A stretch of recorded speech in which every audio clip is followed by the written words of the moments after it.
In this question, we are given that the product of two negative numbers is 160. Now, since we are not given any variable for the numbers, let the two numbers be n1 and n2. Now, let n2 be greater than n1. We are given that the product of these two numbers is equal to 160. That is, n1 times n2 will be equal to 160.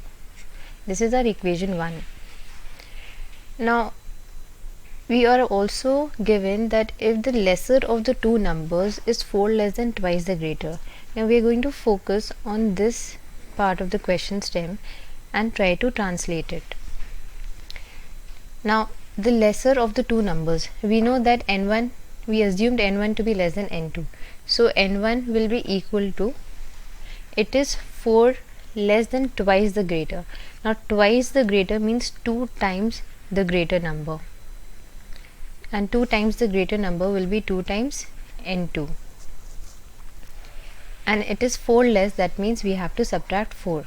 So, the value for n1 in terms of n2 will be equal to 2n2 minus 4. Now, this is the second equation. Now, in step 2, we will try and form an equation using 1 and 2. Now, the value of n1 is given in terms of n2, and from equation 1, we can substitute the value of n1 and write it as 2n2 minus 4 times n2 gives us 160, which gives us 2n2 squared minus 4n minus 160 equals 0. Now, this is a quadratic. In n2. We can simplify the equation by taking 2 common, and then the equation reduces to n2 squared minus 2n2 minus 80 equals 0. We solve this equation and get the value of n2, which is in our next step, which is step 3.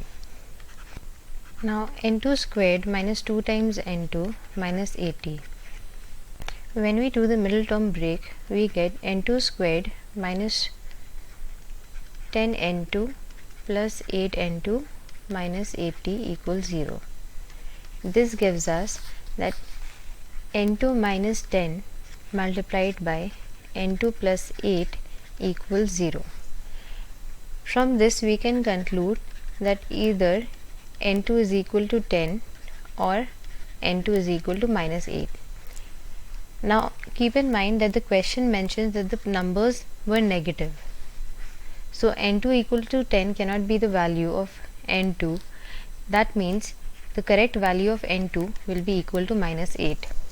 And since n2 was the greater number that we assumed to be, the correct answer is option D.